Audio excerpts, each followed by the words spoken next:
Salut à tous, c'est Vincent pour la chaîne de Presse Citron. Nouveau format aujourd'hui sur la chaîne, je vous fais un comparatif entre l'iPhone 11 et l'iPhone 11 Pro.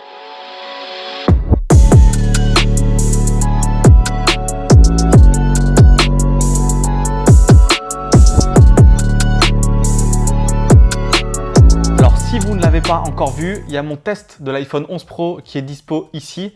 Je ne vais pas revenir sur l'intégralité des caractéristiques techniques et en fait j'ai décidé de faire ce comparatif parce que comme j'ai testé l'iPhone 11 en même temps, je me suis dit que c'était peut-être dommage de faire un test complet alors qu'il y a plein de similarités et que c'était mieux de voir en fait si vous voulez un nouvel iPhone, s'il vaut mieux partir sur le 11 ou sur le 11 Pro. La première différence entre les deux modèles, c'est déjà la taille de l'écran. On est sur 5,8 pouces pour l'iPhone 11 Pro, 6,1 pouces pour l'iPhone 11 et 6,5 pouces pour l'iPhone 11 Pro Max. Donc là, c'est en fonction de vos goûts et de vos tailles. Ce que chez moi, c'est que la taille du 11 et du 11 Pro sont très bonnes pour moi. Le 11 Pro Max, je l'ai pris en main, je le trouve un poil trop gros, mais c'est vraiment une question de jugement. Deuxième différence de l'écran, c'est les contours. Ils sont plus prononcés sur le 11 et sur le 11 Pro un peu plus fin, même si on n'est pas sur des standards du marché comme sur le Galaxy Note 10 par exemple. Troisième point, et ça c'est pour les puristes, l'iPhone 11 Pro a un écran OLED, l'iPhone 11 a un écran LCD.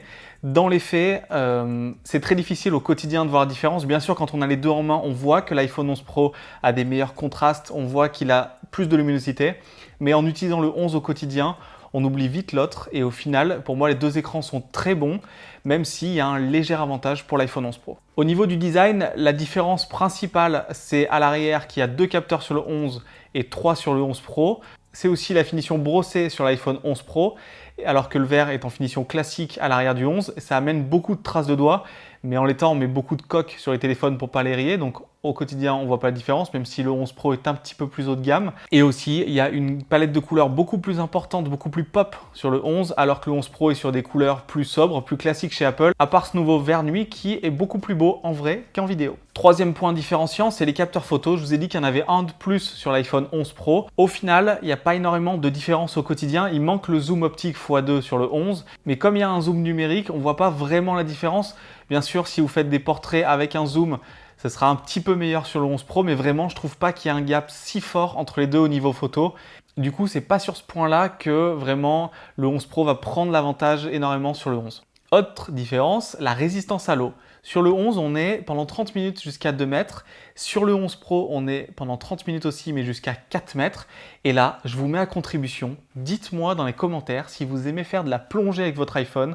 Moi, pour faire les vidéos, je l'ai mis un petit peu sous l'eau, ça m'a fait super peur. J'aimerais bien avoir votre avis. Et d'ailleurs, tant qu'on est dans les commentaires, j'aimerais bien aussi avoir votre avis sur #iPhone 11, #iPhone 11 Pro et surtout pourquoi vous choisissez l'un ou l'autre. Autre différence, mais pas majeure entre ces deux modèles, c'est surtout par rapport aux versions précédentes, c'est l'autonomie.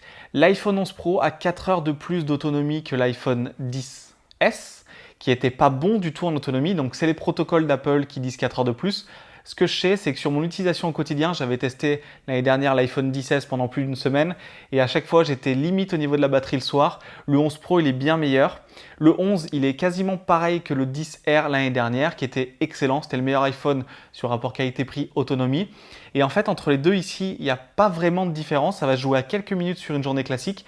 Par contre, le 11 Pro Max est plus endurant et si vous voulez un grand écran et une endurance plus forte, il faudra partir sur le 11 Pro Max. Il faudra aussi un beaucoup plus gros porte-monnaie.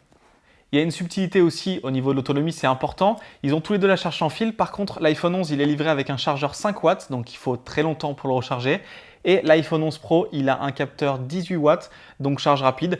Par contre, vous pouvez quand même bénéficier de la charge rapide sur l'iPhone 11 en achetant le chargeur 18 watts en plus. Maintenant, la question c'est, qu'est-ce que je choisis entre l'iPhone 11 et l'iPhone 11 Pro? C'est très simple.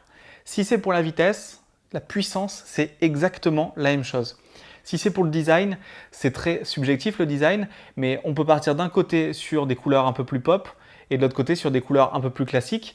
Si c'est pour la qualité de finition, grâce au vert à l'arrière, le 11 Pro est meilleur, tout comme les contours sur l'écran. En tout cas, dans tous les cas, l'iPhone 11 Pro a une allure un peu plus premium que le 11. Si c'est pour la photo, il n'y a pas un gap énorme entre les deux. Si c'est pour l'autonomie, il n'y a pas un gap énorme entre les deux, sauf bien sûr le 11 Pro Max qui est au-dessus. Donc maintenant, la question à vous poser, c'est qu'est-ce qui est le plus important pour moi sur le téléphone? Est-ce que le design premium est plus important, etc. Et surtout, est-ce que ça justifie l'écart de prix entre les deux modèles? Parce que l'iPhone 11 en 64 Go commence à 809 € et l'iPhone 11 Pro à 1159 €, donc il y a plus de 300 € d'écart. Mais surtout, ce qui est important pour moi, comme les deux téléphones sont là pour faire de la photo, du multimédia, etc., 64 Go, c'est pas suffisant. Et le meilleur rapport qualité-prix aujourd'hui pour moi, c'est l'iPhone 11 avec 128 Go de stockage qui me paraît suffisant, ce qui est vendu 859 €. Vous n'avez pas d'option 128 sur le 11 Pro, il faudra passer directement à la 256 et ça coûte quand même 1329 €. L'iPhone XR reste aussi une excellente alternative. Les prix publics maintenant sont fixés à 709 €, donc ça devient un téléphone qui est un peu plus abordable, même si on est toujours assez cher chez Apple. Alors bien sûr, si vous avez les moyens et que vous voulez un grand écran, un grand stockage, faites-vous plaisir. Achetez un iPhone 11 Pro Max en 512 Go, le top du top. Mais est-ce que c'est vraiment nécessaire ou pas? Je vous laisse décider. En tout cas, si vous demandez quel téléphone acheter, je vous mets tous les liens avec les meilleurs prix en description. Je vous remercie d'avoir aidé ce comparatif. C'était le premier sur la chaîne de Presse Citron entre l'iPhone 11 et l'iPhone 11 Pro.